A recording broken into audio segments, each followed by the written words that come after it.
simplemente a que cada texto debe ser interpretado de acuerdo con su género literario. Eso es interpretación literal de las escrituras. Eso significa que no siempre las palabras o los textos obedecen al significado natural, aquel que se le da en la conversación cotidiana a las palabras. Eso es lo que quiere decir. No siempre las palabras tienen su significado natural, como lo pudimos ver en los ejemplos que hemos trabajado y también pues en los ejemplos que yo les daba del habla cotidiana. Generalmente el sentido natural de las palabras, el sentido primario, se da en la narrativa o en la argumentación. Ahora, yo me estoy cuidando mucho en algo. Me estoy cuidando en utilizar la palabra literal. Noten que yo no estoy diciendo el significado literal, por toda la equivocación que hay entre el literalismo y la exageración de lo literal, ¿sí? Entonces yo trato más bien de decir el sentido natural de las palabras, porque cuando digo el sentido literal, a veces la gente entonces se confunde, sí, literal, entonces hay algunos que interpretan literal como estábamos viendo anteriormente, ¿no? Entonces prefiero más bien decir el sentido natural, el sentido que siempre viene a nuestra mente cuando utilizamos la palabra en el habla cotidiana. Ese sentido natural lo encontramos en la narrativa, en la argumentación. Pero en la Biblia encontramos otros géneros literarios que por ser más flexibles llevan el significado de las palabras más allá de lo normal. Es el caso de géneros como la poesía, la profecía, las parábolas. También de las parábolas se ha usado mucho por no entender que son un tipo de literatura flexible. La apocalíptica y las muchas figuras del lenguaje usadas por los autores sagrados. El símil, la metáfora, la fábula, etc. Entonces el intérprete bíblico debe estar al tanto de eso, ¿no?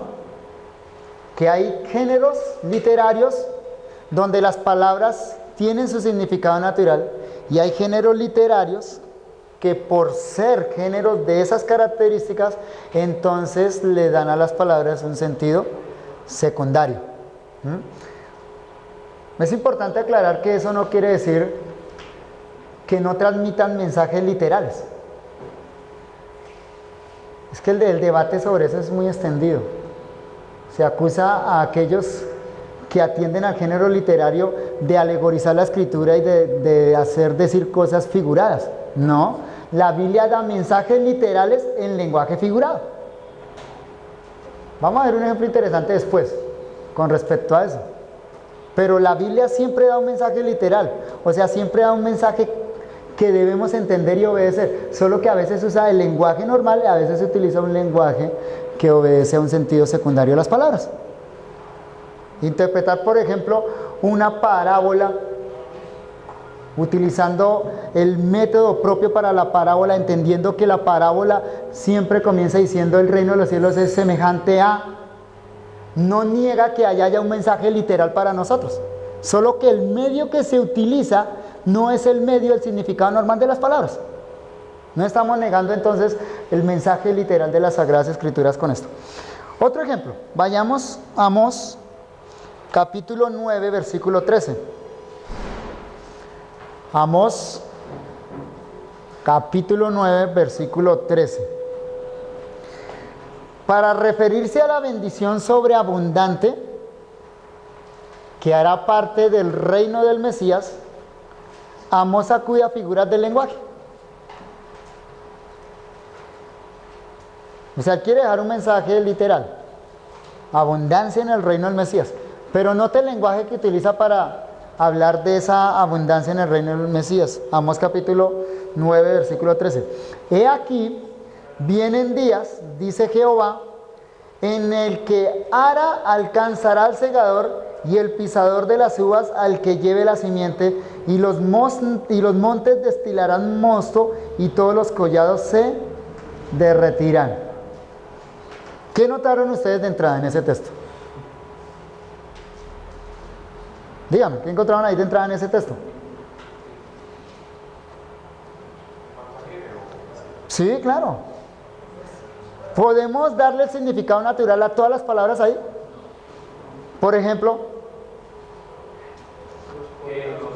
los montes destilarán mosto, o los collados se derretirán.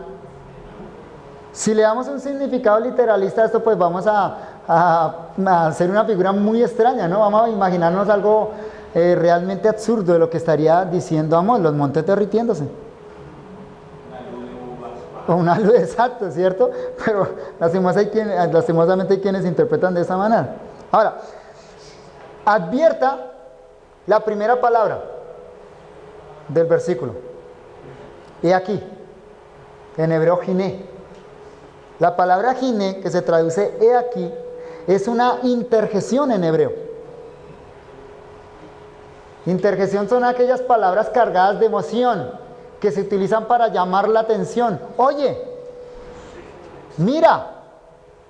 La traducción de ese término puede ser de esa manera. Mira. Oye, o cuando usted quiere llamar la atención de alguien le dice escucha. Ese es el significado de la palabra giné. Y generalmente en la literatura profética se utiliza para llamar la atención sobre un asunto en particular. Esta partícula es una de las formas como los profetas introducen sus oráculos proféticos. Y no tenemos el tiempo acá de hacer el análisis inductivo del término giné en los profetas, pero hágalo si tiene el tiempo. Y va a encontrar que una de las formas particulares como los profetas inician oráculos o nos indican que están dando una profecía, el lenguaje profético es a través del giné. He aquí. También notamos que este versículo hace parte de la última sección del libro que comienza en el capítulo 9, versículo 1. Vayamos a ese versículo. Amós capítulo 9, versículo 1.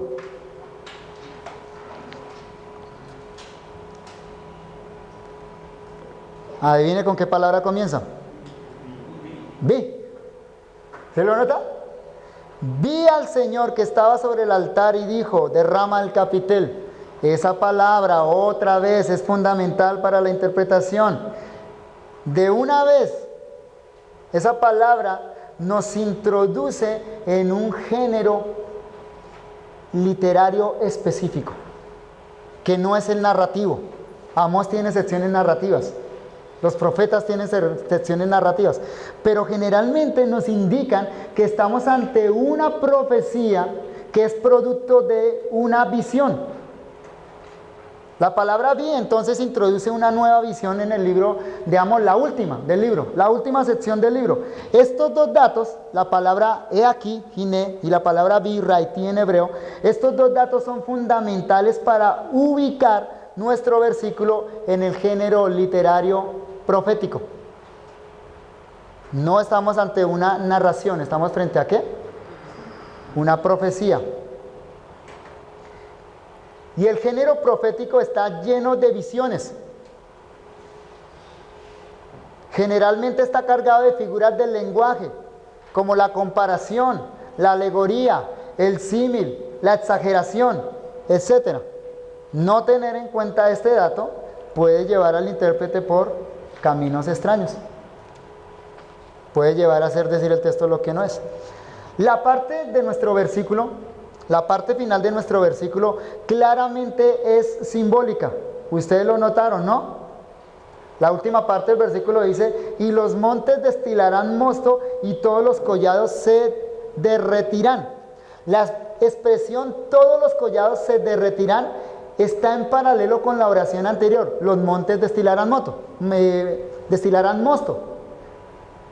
Amós de los profetas es el que más habla poéticamente, tiene estructuras poéticas dentro de sus profecías.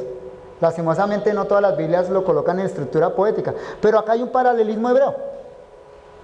Un paralelismo hebreo es donde en la primera línea se afirma algo y en la segunda línea se afirma lo mismo pero con palabras diferentes. Entonces en las dos líneas nos está diciendo lo mismo, todos los collados se retirarán y los montes destilarán mosto. Por supuesto, son una metáfora que ven los montes como si fueran grandes tinajas de vino. Las dos oraciones en paralelismo señalan la abundancia de aquellos días. ¿Recuerda qué era lo que le pedían las vacas de Basán a sus señores? Les decían, traed y beberemos. El vino era símbolo de abundancia en la antigüedad. El vino era costoso, solo lo tenían las clases acomodadas. Por lo tanto, el vino llegó a ser un símbolo de abundancia. Entonces lo que este versículo está expresando es abundancia a través de ese lenguaje simbólico. Ahora, hay un paralelo interesante entre este versículo y el versículo 5. Porque la visión inicialmente denuncia, la visión inicialmente habla de un juicio de Jehová contra la nación incrédula. En el versículo 5 dice, el Señor Jehová de los ejércitos es el que toca la tierra y se derretirá. ¿Sí nota cómo se describe el juicio de Dios ahí? Como un acto de Dios derritiendo la tierra. Y llorarán todos los que en ella moran y crecerá toda como un río y mermará luego como el río de Egipto. O sea, en la primera sección de esta profecía se describe el juicio de Dios como Dios derritiendo la tierra. Eso significa que Dios va a barrer la tierra, que no les va a dejar nada a los israelitas de su tierra. Ahora, en su contraparte, cuando Dios quiere hablar de la bendición para el remanente, Dios utiliza la misma expresión, pero ahora para indicar abundancia. Ahí hay un contraste interesante, ¿no? Es como si Dios revirtiera el juicio. En la primera parte derrite para juicio, en la segunda parte los montes se derriten, ¿pero para qué? Para traer abundancia. Volviendo a nuestro versículo, el versículo 13, la otra parte del versículo usa un recurso literario denominado hipérbaton. ¿Saben lo que es un hipérbaton? Un hipérbaton es una exageración. El lenguaje figurado, hipérbaton, con H. ¿Ah? Hipérbaton, sí, a veces utilizan como sinónimo, hipérbole, correcto. Note, la primera parte del versículo dice, he aquí vienen días, dice Jehová, en el que ara alcanzará el segador, y el pisador de las uvas al que lleve la simiente. ¿Sí nota lo que está diciendo? Lo que está diciendo es que no va a haber tiempo entre sembrar y segar. Ve como que las cosechas están sucediendo unas a otras. Va a ser tal la abundancia, según ese texto, que parece ser que siembra y cosecha se mezclan. Eso es una exageración. Eso es un recurso literario. Eso es poesía hebrea. De manera que la primera parte del texto, utilizando una exageración, dice lo mismo que la segunda parte del texto, utilizando un lenguaje simbólico. En conjunto, ¿qué es lo que nos dice el texto? Mucha abundancia, demasiada abundancia. ¿Cuándo? El versículo 13 dice, he aquí, vienen días, dice el Señor. Cuando los profetas hablan de aquellos días o vienen días, siempre se están refiriendo a los días cuando va a venir el Mesías. La esperanza de Israel siempre era cuando venga el Mesías, Dios nos va a restituir todo. Note el versículo 11. En aquel día, ¿sí nota? Cada vez que usted encuentra esa expresión en los profetas, significa que está hablando de los días del Mesías.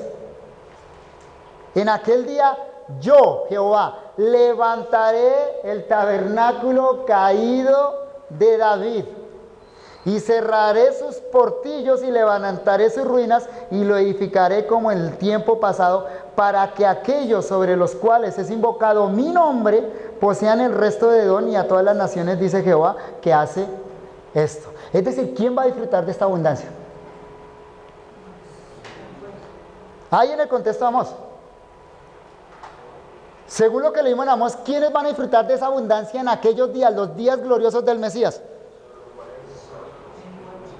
Todos aquellos sobre los cuales mi nombre es invocado. De manera muy interesante, Hechos capítulo 15, allá en el Concilio de Jerusalén, se cita este texto. Y mire cómo lo cita. Hechos capítulo 15. Versículos 15 al 17.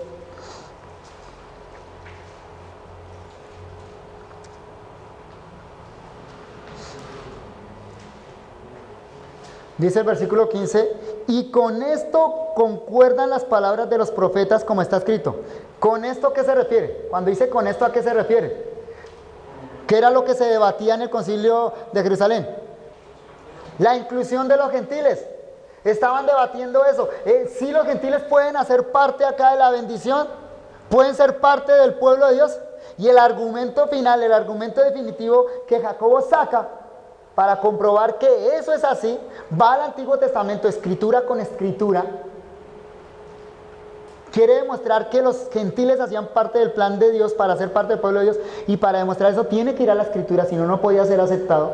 Entonces él dice, esto concuerda, el hecho de que los gentiles están siendo incorporados al pueblo de Dios, concuerdan las palabras de los profetas. Versículo 16, después de esto volveré y reedificaré el tabernáculo de David que está caído. ¿Sí lo nota? ¿Cómo trajo la profecía y cómo la interpretó acá? La profecía era acerca de los días del Mesías, ¿cierto? Para Jacobo los días del Mesías ya llegó. Ya Dios está reedificando ese tabernáculo. ¿Sí lo nota que es lo que ahí está diciendo Jacobo?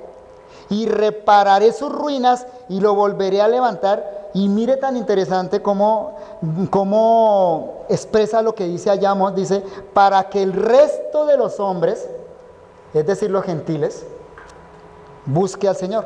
Amós, ¿qué decía? Todos aquellos en los que mi nombre es invocado. Acá Jacobo incluye a los que invocan el nombre de Jehová, incluye ahí los gentiles. O sea, Jacobo ve que son los días del Mesías cumpliéndose. Hay abundancia en los días del Mesías.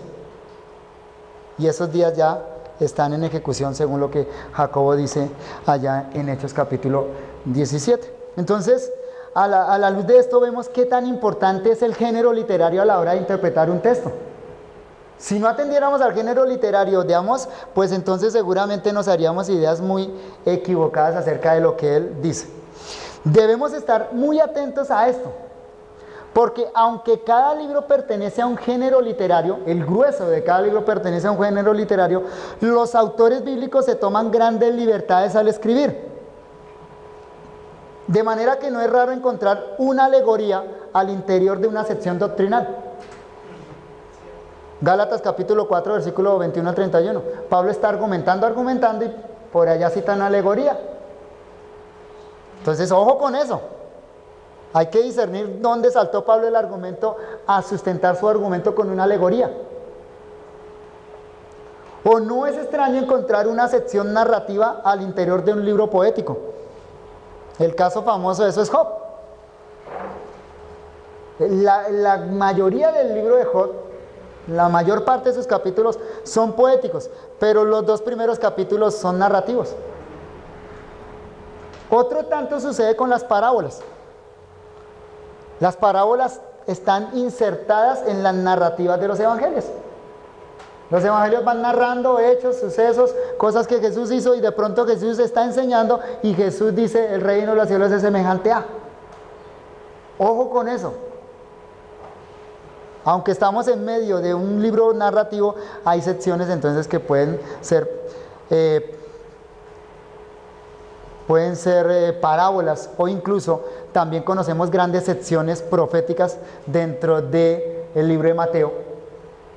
Y además en los libros de los profetas también muchas veces encontramos grandes secciones narrativas o poéticas, como yo les expresaba en el caso de Amós. Veamos un ejemplo. Génesis capítulo 3, versículo 1 y el versículo 15. Este es un ejemplo bien interesante con respecto a esto. Génesis capítulo 3, versículos 1 y versículo 15. Vamos a tomar solo estos 2 versículos. Génesis capítulo 3. ¿A qué género literario pertenece? Narrativo, ¿cierto? Creemos en la literalidad del Génesis, porque es narrativo.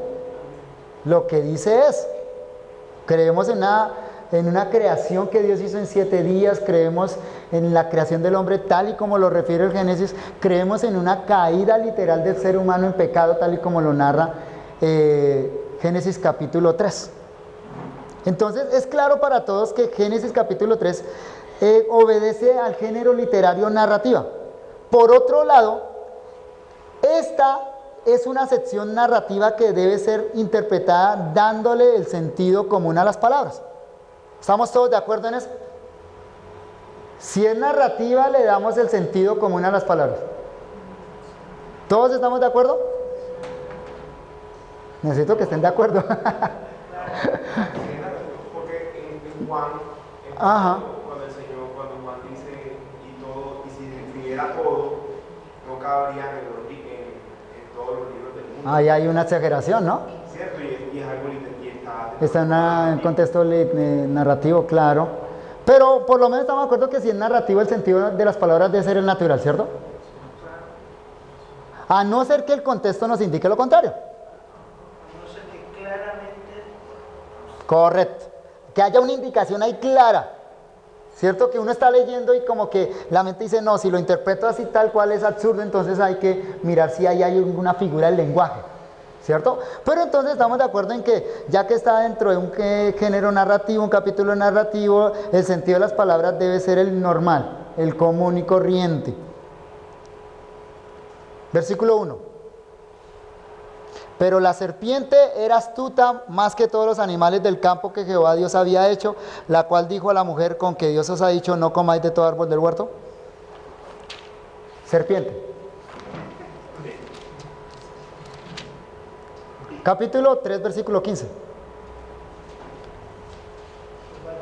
Convenimos que es género narrativo y el significado de las palabras es el natural. Versículo 15. Y pondré enemistad entre ti y la mujer, y entre tu simiente y la simiente suya, esta te herirá en la cabeza y tú le herirás en el calcañar. Convenimos que es género narrativo, ¿cierto? Y todos sabemos qué es lo que dice Génesis 3:15, ¿no?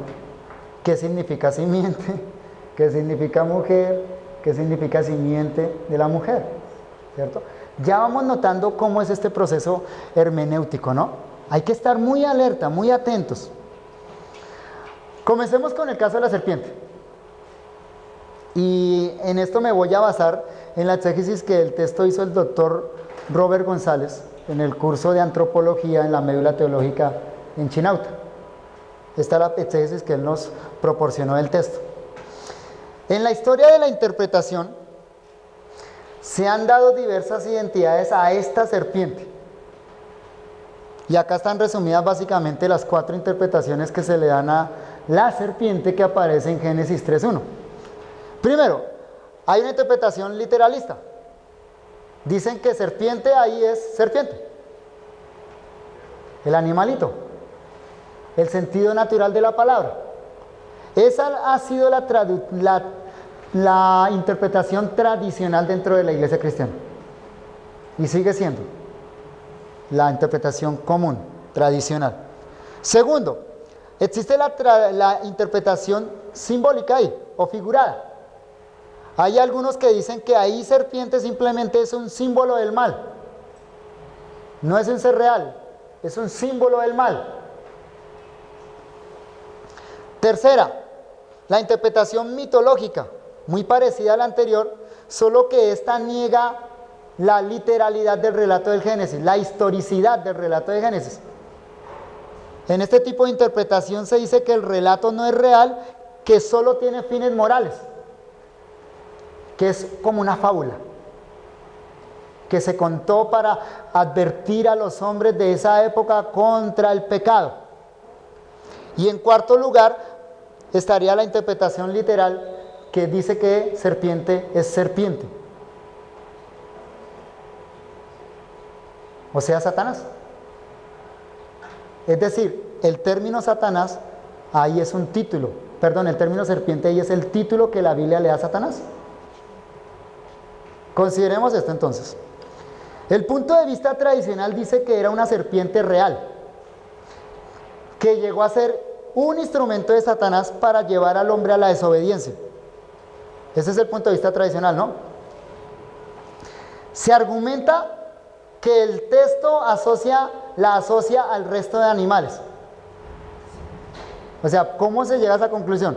Génesis 3:1 dice, pero la serpiente era astuta más que todos los animales del campo. Entonces, se asocia a los animales del campo, ¿cierto? La escritura, en otras partes, adjudica sabiduría a algunos animales a causa de sus hábitos o conductas. Por ejemplo, Proverbios insta a que vayamos y miremos las hormigas y aprendamos de ellas, ¿cierto? Entonces, que el texto diga, pero la serpiente era astuta, adjudicándole sabiduría, porque el término hebreo ahí, arum, es un término que significa sabiduría. Entonces no es extraño en el contexto bíblico. La información también sugiere que aquí hay una personalidad inteligente y maliciosa detrás de esta criatura. La mayoría de los comentaristas la identifican con Satanás, o sea, es el animal que está siendo influenciado por Satanás, el dragón, la serpiente antigua, el diablo. De acuerdo con las escrituras, Satanás puede entrar y poseer y actuar a través de criaturas.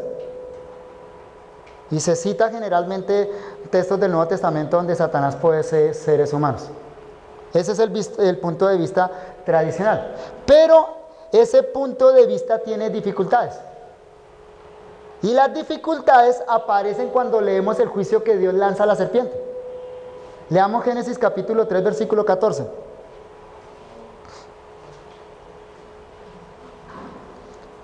Y Jehová Dios dijo a la serpiente: por cuanto esto hiciste, maldita serás entre todas las bestias y entre todos los animales del campo, sobre tu pecho andarás y polvo comerás todos los días de tu vida.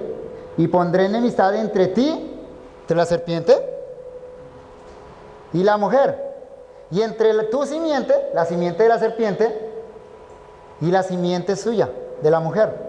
Esta, la simiente de la mujer, te herirá en la cabeza a la serpiente, y tú, la serpiente, la herirás en el calcañar. Cuando leemos esos versículos y queremos ser consistentes con lo que hicimos en Génesis 3:1, entonces aparecen ciertas dificultades para la interpretación. Aquí hay una dificultad doble. Primero, al interpretar literalistamente el juicio,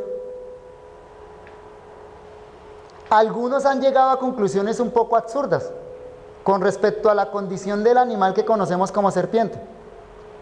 Por ejemplo, Scofield, en su famosa Biblia anotada, dice al respecto, cito literalmente la nota de Scofield en Génesis 3:14: no debe pensarse que la serpiente en su estado edénico era un animal que se arrastraba sobre su pecho. Esto es el efecto de la maldición que cayó sobre ella. Génesis 3:14. La criatura que se prestó a cumplir los propósitos de Satanás pudo muy bien haber sido la más hermosa de todo el universo, así como era la más astuta de todas las criaturas. Con excepción del hombre, punto. A pesar de la maldición divina, todavía hay en la serpiente algunos vestigios de su antigua belleza. Cada uno de sus movimientos refleja cierta gracia y hay muchas especies que tienen hermosos colores. Fue en la serpiente que Satanás apareció por primera vez como un ángel de luz. Y cita 2 Corintios capítulo 11, versículo 14. Cierro la cita de Scofield. Algunos incluso han llegado a decir que la serpiente caminaba, porque parte del juicio es que se arrastre. Son interpretaciones que se caen por su propio peso. ¿De dónde surge la necesidad de hacer esas explicaciones? De la manera como se entiende serpiente en el versículo 1. ¿Sí lo nota? Si uno quiere ser consistente y dice en el versículo 1 que la serpiente era el animal, entonces cuando llegamos al versículo 14, para ser consistentes tenemos que aplicarle el juicio, un juicio moral que requiere capacidad moral para desobediencia. Debemos decir que ese juicio Dios se lo lanza a la serpiente también, o sea, al animalito. Y de ahí surgen todas esas interpretaciones extrañas. Lo segundo que debemos considerar es la interpretación del texto que la misma Biblia nos provee en textos como Romanos 16:20, Gálatas 4:4 y Hebreos 2:14. Vamos a leerlos. Romanos 16:20. ¿Eso es de la sintónica? ¿O seguimos en la interpretación? No, aquí ya estamos pasando a mirar otro tipo de interpretación, claro. Porque vemos que hay dificultades, ¿no? Si somos literalistas diciendo que serpiente allá es serpiente, el animalito, ya vimos las dificultades en las que entramos. Aunque estamos en un texto narrativo, ¿cierto? Romanos capítulo 16, versículo 20.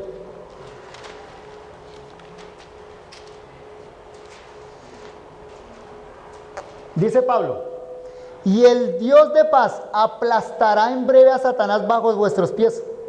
La gracia de nuestro Señor Jesucristo sea con vosotros. Está haciendo una referencia a Génesis 3:15, ¿lo anota? Es una referencia, no es una cita textual, no es una cita directa. Pero claramente este texto está haciendo una referencia a Génesis 3:15. ¿Y cuál es la serpiente ahí, en este versículo? Satanás. ¿Quién aplasta a la serpiente? Acá, Dios aplasta a la serpiente. Pero aquí la serpiente es Satanás, citando el texto de Génesis. Gálatas capítulo 4, versículo 4.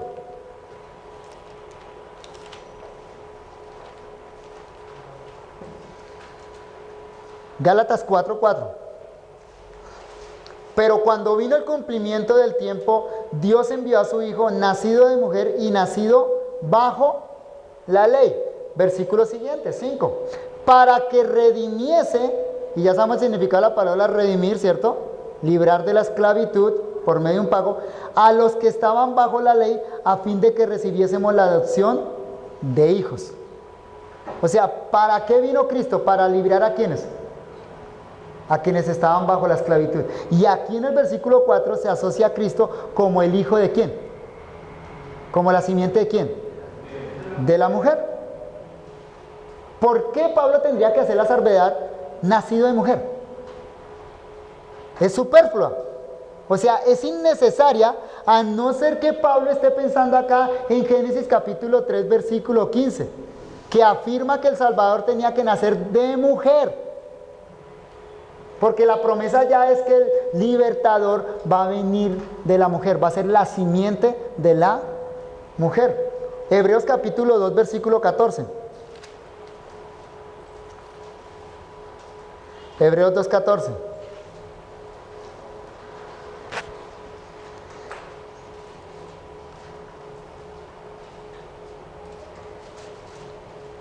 Así que, por cuanto los hijos participaron de carne y sangre, Él, Cristo, también participó de lo mismo para destruir por medio de la muerte al que tenía el imperio de la muerte, esto es, al diablo, y librar, redimir a todos los que por el temor de la muerte estaban durante toda la vida sujetos a servidumbre, porque ciertamente no socorrió a los ángeles, sino que socorrió a la descendencia de Abraham, por lo cual debía ser semejante a sus hermanos para venir a ser misericordioso y fiel sumo sacerdote en lo que a Dios se refiere para expiar los pecados del pueblo. Evidentemente el escritor de Hebreos aquí está pensando en Génesis capítulo 3 versículo 1 y versículos 15. Note, dice que por cuanto los hijos, hablando de los seres humanos, son carne y sangre, entonces ¿qué hizo Cristo? Participó de carne y sangre, se hizo hombre. ¿Con qué propósito? Con el propósito, versículo 14, de destruir por medio de la muerte. La serpiente lo hirió en el calcañal, murió Cristo, ¿cierto? Pero por medio de la muerte, ¿qué hizo? Destruyó al diablo. Le aplastó la cabeza. Y es interesante la referencia ahí de que no socorrió a ángeles sino a la descendencia de Abraham. ¿Sí? Entonces, a la luz de textos como estos en el Nuevo Testamento, podemos ver cuál es la identidad de la serpiente que estaba en el Edén. Pero es más, en la Biblia, serpiente es un título de Satanás. Es un nombre que se refiere a Satanás mismo. Apocalipsis capítulo 12, versículo 9. Apocalipsis 12, 9.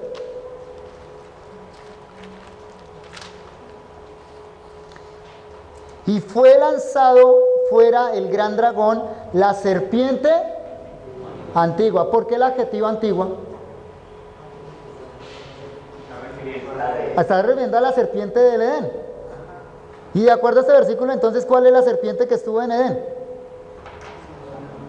Y fue lanzado fuera el gran dragón, la serpiente antigua que se llama Diablo y Satanás, el cual engaña al mundo entero, fue arrojado a la tierra y sus ángeles fueron arrojados con él. Esto está refiriéndose al juicio de Génesis 3:15. Para entender bien este versículo de Apocalipsis, hay que leerlo a la luz del juicio de Génesis 3:15. Apocalipsis 12:14. Y le dieron a la mujer las 2 alas de la gran águila para que volase de delante de la serpiente al desierto, a su lugar, donde es sustentada por un tiempo y tiempos y la mitad de un tiempo.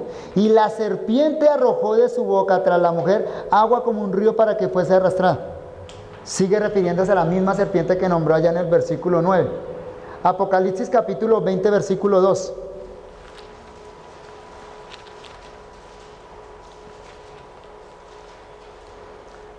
Podemos leer desde el 1. Y vi a un ángel que descendía del cielo con la llave del abismo y una gran cadena en la mano. Y prendió al dragón, la serpiente antigua, que es el diablo y Satanás, y lo ató por 1000 años. ¿Cómo se le llama al diablo ahí? Serpiente. Serpiente antigua. Ahora, que la expresión serpiente debe ser considerada un título de Satanás en Génesis 3:1 es evidente por varias razones. ¿Qué es lo que quiero decir con eso? Génesis 3:1, pero la serpiente era más astuta, se está refiriendo a Satanás. Se le llama serpiente ya. ¿Quién estuvo en el Edén? Mi conclusión es la serpiente. Los argumentos que provee el doctor González son estos. Primero, la serpiente obviamente tiene cualidades intelectuales, de comunicación y morales que son superiores a la vida animal. Establece una conversación con la mujer, razona con la mujer, tiene capacidad moral porque pone en duda a Dios, quiere hacer caer a la mujer. Y eso es superior a la vida animal. El uso de la preposición min en hebreo, allá en la expresión, la serpiente era más astuta que los animales del campo. Esa palabrita pequeña hebrea, una letra realmente mem, también se usa para contrastar.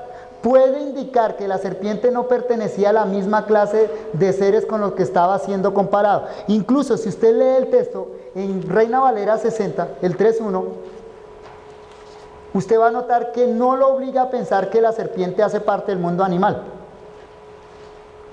Vuelvo y lo leo. Pero la serpiente era astuta más que todos los animales del campo. ¿Sí nota? No obliga a pensar que la serpiente hacía parte de los animales, dice más que todos los animales. La preposición hebrea min se utiliza para distinguir. Por lo tanto, entonces, aquí lo que está diciendo es en distinción a las bestias del campo. La serpiente era más astuta en comparación o en distinción a los animales del campo. La estructura sintáctica de la expresión hebrea ya parece poner a la serpiente en una clase única, aparte del hombre y aparte de los animales del campo. Además, el versículo 14 se puede leer como una descripción metafórica de desgracia y derrota. Miremos, Salmo capítulo 72, versículo 9.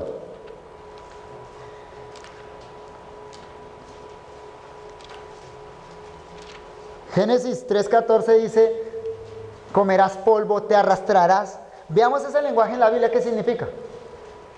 La Biblia interpretando la Biblia, ¿cierto? Salmo capítulo 72, versículo 9. Mire, ante él se postrarán los moradores del desierto y sus enemigos lamerán el polvo. ¿Qué significa la expresión lamer el polvo ahí en el Salmo? Juicio, derrota. Levítico capítulo 11, versículo 43. Levítico 11, 43. No hagáis abominables vuestras personas con ningún animal que se arrastra, ni os contaminéis con ellos, ni seáis inmundos por ellos. ¿Sí nota que se asocia que el animal se arrastre? ¿Por qué prohíbe Dios que coman animales que se arrastren? ¿Lo asocia a qué?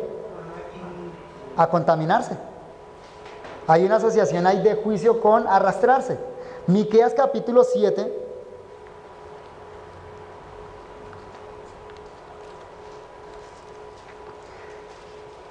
Miqueas capítulo 7, versículos 8 al 10.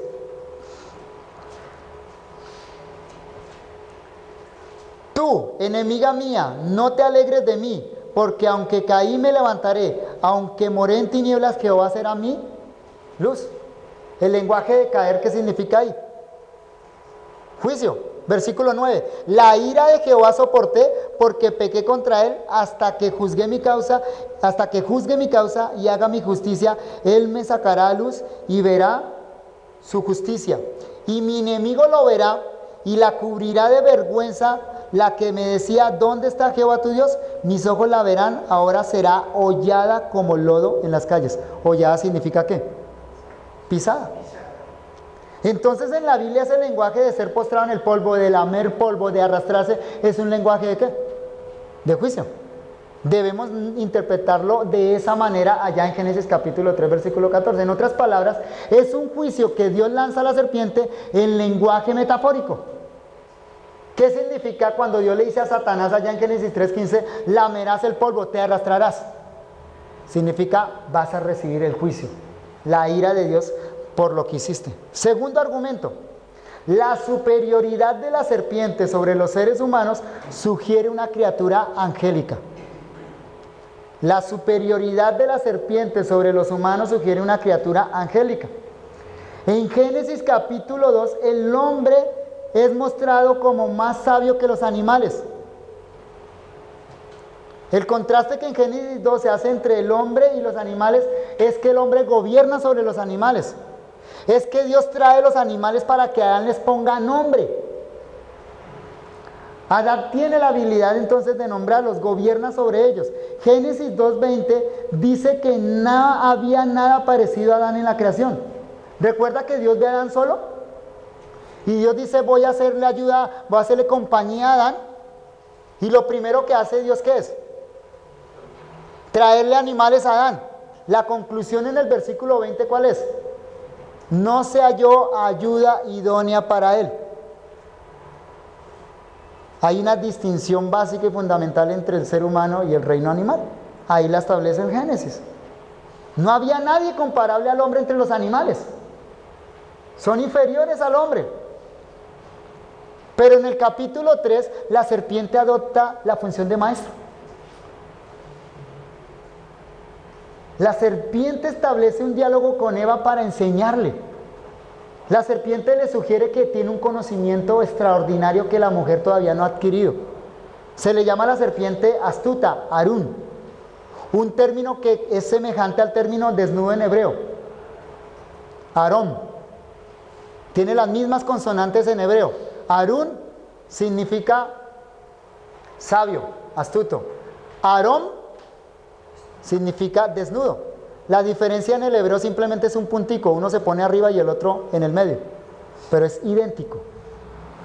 Parece ser que hay un juego de palabras ahí entre sabiduría y desnudez. La mujer y el hombre están desnudos y necesitan la sabiduría de la serpiente para alcanzar un nuevo nivel. La propuesta de la serpiente, ¿cuál es? Llegar a ser ¿cómo? Como Dios. El autor entonces presenta a la serpiente como más astuta que los seres humanos. Finalmente, un tercer argumento, el artículo definido usado con el término serpiente. ¿Lo notaron en español? Pero la serpiente. No dice pero una serpiente. El uso del artículo definido, tanto en griego como en hebreo, también en español, es señalar algo conocido por la audiencia. ¿Cuándo utilizamos el artículo definido en el idioma? Cuando queremos señalar algo conocido a la audiencia. Si yo les digo, por ejemplo, si yo les digo director, ¿en qué piensan ustedes? Sí, ¿cierto? ¿Va? Yo les digo el director, ¿en qué piensan? Alejandro, ¿cierto? Ah, dos letricas, él, una letrica en hebreo, la Hei, que es el artículo definido en hebreo. ¿Sí nota la diferencia que hace? Entonces, cuando el autor de Génesis dice la serpiente, supone que sus lectores conocen ¿A quién se está refiriendo? No es alguien definido. En Génesis 3 incluso hay presencia de ángeles. ¿Sí recuerdan dónde aparecen ángeles en Génesis 3? Al final, ¿recuerdan? En Génesis 3:24, ¿qué hace Dios? Coloca querubines para evitar que el hombre vaya y tome del árbol de la vida. O sea que la presencia de ángeles no era extraña en el Edén. Son querubines los que aparecen ahí.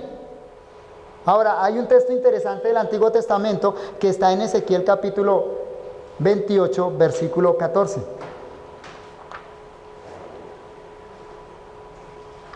Ezequiel 28, 14.